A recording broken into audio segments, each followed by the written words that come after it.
Hi friends, welcome back to our channel. నిన్న Sunday నేను ములక్కాడ కోడిగుడ్డు పచ్చిరొయ్యలు కర్రీ చేశానండి. దానికోసం అయితే ఒక 2 ములక్కాడలు తీసుకున్నాను. రొయ్యలు అయితే నేను ముందుగానే బాయిల్ చేసుకొని పక్కన పెట్టుకున్నానండి. దానికి కావాల్సిన ఇంగ్రీడియంట్స్ ఈ కర్రీకి అయితే నేను ఒక 3 టమాటాలు తీసుకున్నాను.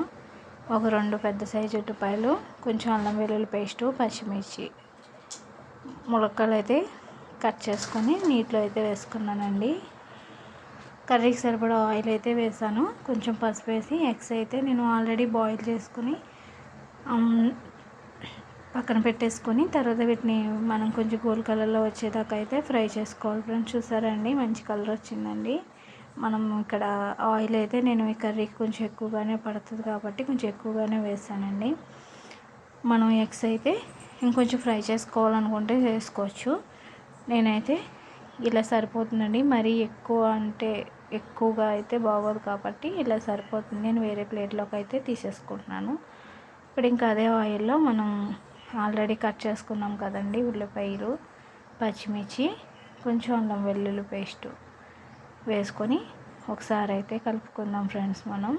ఇవైతే మనకి త్వరగానే మగ్గిపోతుంది. చాలా చిన్నగా కట్ చేసుకున్నాను కాబట్టి ఉల్లిపాయలు కొంచెం మీడియం సైజులో పెట్టి పసుపు అయితే వేయాల్సిన అవసరం లేదు. ఆల్రెడీ ఇందాక ఎగ్స్ ఫ్రై చేసినప్పుడు పసుపు వేసాం కదండి, ఇంకా పసుపు అయితే మనం వేయాల్సిన అవసరం లేదు. ఇక్కడ ఉల్లిపాయలు అయితే మనకి కొంచెం బ్రౌన్ కలర్లో వచ్చినాయండి. ఉల్లిపాయలు అయితే మనకి బాగా కుక్ అయినాయి. ఇలా ఫ్రై అయితే సరిపోతుంది మనకి. తర్వాత మనం కట్ చేసుకున్న టమాటా ముక్కలు, ఈ కర్రీకి టమాటా కొంచెం ఎక్కువ వేసుకుంటే మనకి కర్రీ టేస్ట్ అనేది వస్తుందండి.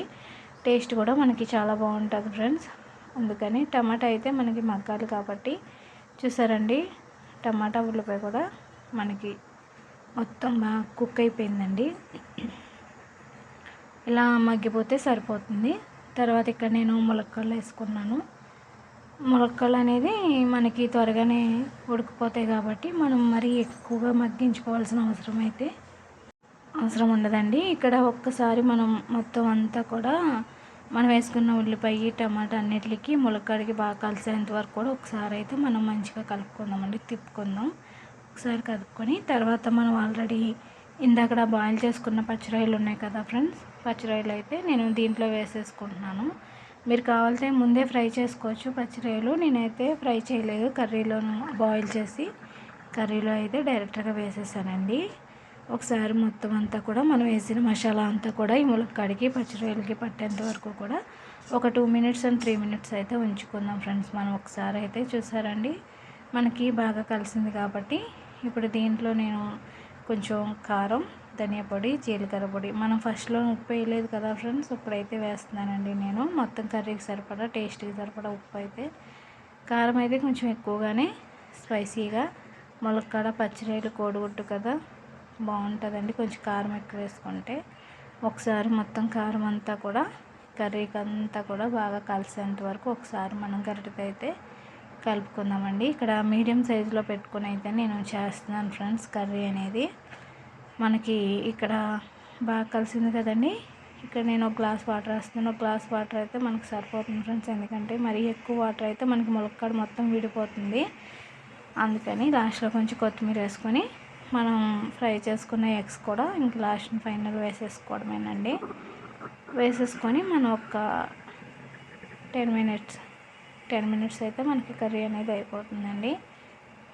ఫైనలీ పచ్చిరొయ్యలు, కోడిగుడ్డు, ములక్కాడ కర్రీ అయిపోయింది ఫ్రెండ్స్. నేను చేసిన ములక్కాడ కోడిగుడ్డు కర్రీ అయితే ఎలా ఉందో కామెంట్ చేయండి. ఇలా చేసుకుంటూ ఎంతమందికి ఇష్టమో ఖచ్చితంగా కామెంట్ చేయండి, లైక్ చేయండి. రైస్లోకి, చపాతీలకు కూడా చాలా బాగుంటుంది ఫ్రెండ్స్. కర్రీ అయితే చాలా బాగా వచ్చిందండి. గ్రేవీ అయితే ములక్కాడ కూడా ఎక్కడ విడిపోకుండా మనకి చాలా బాగా వచ్చింది ఫ్రెండ్స్. చూసారండి. ఓకే ఫ్రెండ్స్, కర్రీ అయితే ఎలా ఉందో ఖచ్చితంగా కామెంట్ చేయండి. చాలామంది లైక్ చేయట్లేదు, ఖచ్చితంగా లైక్ చేయండి, షేర్ చేయండి. మీరు కూడా కర్రీని ఒకసారి ట్రై చేయండి. Okay friends, bye.